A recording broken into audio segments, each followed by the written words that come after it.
지배력 획득 후의 추가 취득 문제입니다. 자, 주대한이 지배기업이고 주민국이 종속기업이죠. X1년 초에 종속기업의 의결권있는 보통 주식 70주, 지분율 70%를 21만원에 취득해서 지배력을 획득했습니다. 그래서 지배력 획득일, 취득일이 X1년 초죠. 취득일 현재 종속기업의 자본금 20만원, 이익여금 10만원, 즉 지배력 획득일, 취득일 현재의 종속기업 자본 총계가 30만원입니다. 즉 순자산 장부금액이 30만원이라는 것이죠. 자산과 부채의 장부금액과 공정가치는 일치하였다. 즉 평가 차익이 없다는 의미입니다. 자, 연결재무제표 작성 시 비지배 지분은 종속기업의 식별 가능한, 이 종속기업이죠. 식별 가능한 순자산 공정가치에 비례하여 결정한다 주어져 있기 때문에 비지배 지분 관련된 영업권은 인식되지 않습니다. 영업권은 모두 지배기업 소유주와 관련돼서 인식된다는 것이죠. 자, X2년 초에, 그러니까 1년 경과 후죠. 주대한 지배기업은 종속기업의 보통 주식 10주, 지분율 10%를 4만원에 추가로 취득했습니다. 그래서 지배력 획득한 후에 원래 70%였는데 10%를 나중에 추가로 취득했죠. X1년, X2년 주민국 종속기업의 당기순이익 주어져 있고, 자, 주대한 지배기업이 작성하는 X2년 말이죠. 1년 말이 아니고 X2년 말 연결 재무상태표상 비지배 지분을 요구했습니다.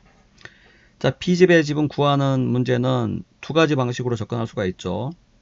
한 가지는 여기 별에처럼 기초 금액의 종속기업의 순자산 변동액에 투자자의 목, 즉 지분율 곱해가지고 가감해서 구하는 방법이 있고, 한 가지 방법은 여기 해답처럼 그냥 요구하는 시점, 즉 X2년 말이니까 X2년 말 시점에서의 종속기업의 순자산 금액의 비지배 지분율을 곱해가지고 구하는 방법이 있습니다. 그래서 어느 방법을 쓰던 결과가 동일한데, 여기에서는 이 X2년 말 시점 금액 가지고 계산하는 게 더 간편하기 때문에 이걸 먼저 해답으로 제시를 했습니다. 자, 먼저 이 방법부터 살펴보죠. 자, 지금 종속기업의 X1년 초 순자산 장부금액은 여기 자본 총계 30만원이죠. 30만원 X1년 초 금액입니다. 자, 그런데 이 종속기업 주민국이 X1년 당기순이익 2만원, X2년 당기순이익 4만원, 즉 2년간 순자산이 얼마 증가했습니까? 6만원 증가했죠. 당기순이익 6만원 발생함으로 인해서 2년간 순자산이 6만원 증가했습니다. 기타 포괄이익이 있으면 그것도 더해야 순자산 증가액 변동액이 나오죠. 현금 배당이 있으면 빼야 됩니다. 현금 배당을 실시하면 순자산이 감소되므로. 근데 여기서는 기타 포괄이익이라든지 현금 배당이 없기 때문에 그냥 당기순이익만 고려하면 됩니다. 자, 2년 동안의 당기순이익을 고려했기 때문에 X2년 말이죠. 이건 X1년 초고 X2년 말 종속기업의 순자산 장부금액은 36만원일 것입니다. 그래서 X2년 말 종속기업의 순자산 장부금액이 36만원이에요. 자, 그런데 여기 자료 보면은 자산부채 장부금액과 공정가치가 일치하였다고 했기 때문에 평가 차익이 없어요. 종속기업의 평가 차익이 없습니다. 자, 그 다음에 내부거래에 대한 언급도 전혀 없죠. 그래서 비지배 지분 구할 때는 하향 미실현이익은 관계없으니까 상향 미실현이익만 차감하면 되는데 미실현이익이 없습니다. 언급이. 그래서 뺄 금액도 없어요. 자, 그런데 X2년 말에 비지배 지분율은 몇 퍼센트입니까? 지금 지배기업이 X1년 초에 70% 지분을 획득하고 X2년 초에 10%를 추가로 획득했기 때문에 X2년 말에 지배기업의 지분율은 80%겠죠.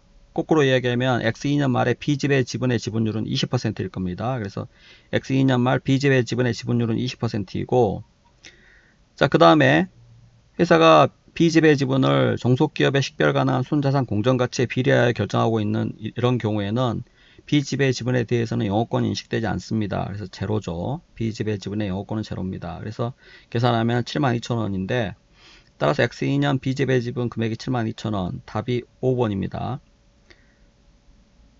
자, 그런데 별에서는 우리가 보통은 이 별의 방법을 많이 쓰죠. 근데 이 문제에서는 별의 방법을 쓰면 조금 더 복잡합니다. 그래서 이제 그렇지만은 정리 목적으로 한번 계산을 해 봤어요. 자, 지금 x 1년 말 비지배 지분을 먼저 구해 봅시다. x 1년 말 비지배 지분은 x 1년 초 비지배 지분 구해 봐야죠. 자, x 1년 초 비지배 지분은 지금 비지배 지분을 종속기업의 식별 가능한 순자산 공정가치에 비례해서 결정하고 있기 때문에 종속기업의 식별 가능한 순자산 공정가치가 얼마인지를 봐야 되는데, 종속기업의 식별 가능한 순자산 장부금액이 x 1년 초에 취득일 현재 30만원이었죠. 30만원. 평가 차익이 없기 때문에 종속기업의 취득일 현재 식별 가능한 순자산 공정가치도 30만원입니다. 자, 그래서 그 식별 가능한 순자산 공정가치 30만원에 비지배 지분율이 x 1년 초에 30%였죠. 그래서 30만원에 30%에서 9만원입니다. 9만원. 예. 자, 그래서 x 1년 초에 x 1년 초에 비지배 지분 금액이 9만원이라는 거죠. 그래서 종속기업의 식별 가능한 순자산 공정가치에 대한 비례적 지분으로 이렇게 비지배 지분을 측정할 때는 비지배 지분에 대한 영업권은 인식되지 않습니다. 자, 따라서 영업권 금액 제로이고, 그래서 9만원이에요. 자, 그런데 종속기업의 x 1년 당기순이익 2만원이죠. 2만원. 그만큼 순자산이 증가했을 것입니다. 다른 내용은 전혀 없죠. 기타 포괄손익, 현금배당, 평가차익 전혀 언급이 없습니다. 내부 거래도 없고. 그래서 이제 당기순이익만 가지고 구하면 되는데, x 1년도의 비지배 지분율은 30%였죠. 그래서 비지배 지분은 30%만큼 권리가 있습니다. 순자산 증가액에. 그래서 계산해 보면은 96,000원이 x 1년 말 비지배 지분 금액이고, 자, 그런데 주의하실 점이 x 2년 초에 지금 지배기업이 10%의 지분을 추가로 획득했는데, 이 10%의 지분을 누구로부터 획득했습니까? 종속기업의 비지배 주주로부터 획득했겠죠. 자, 따라서 종속기업의 x 1년 말 비지배 지분 금액이 96,000원이었는데 이게 30%의 지분을 가진 비지배 주주의 지분 금액이죠.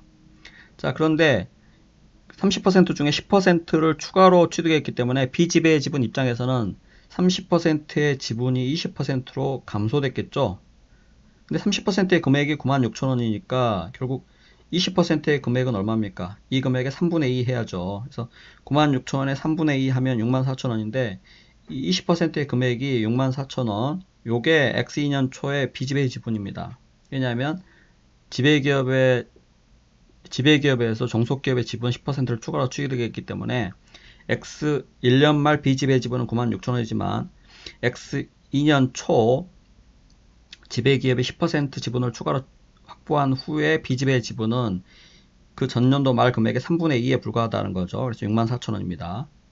자, 거기에 X2년 X2년 종속기업의 당기순이익 4만원에 X2년도의 비지배 지분율은 20%에 불과하기 때문에 지금 지배기업에서 10% 지분을 더 확보했기 때문에 X2년도의 비지배 지분율은 20%죠. 그래서 계산해보면 72,000원 나옵니다.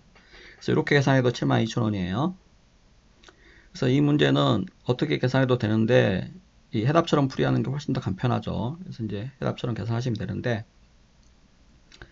2차 시험에 대비해서 이런 방법도 한번 연습을 해보시기 바랍니다. 자, 지금 이 아래 방법으로 계산하는 이런 경우에는 조금 복잡해요. 그렇지만은 지금 논리가 명확하죠. 그래서 이 계산은 제가 어느 교재도 참고하지 않고 장기간 연구한 끝에 이렇게 쉽게 심플하게 접근하는 방법을 지금 제시를 했습니다. 그래서 여러분들 요거 연습을 한번 해 두시는 게 2차 시험 같은 경우에 대비해서 특히 회계사 준비하시는 분들 꼭 한번 연습해 보시기 바랍니다.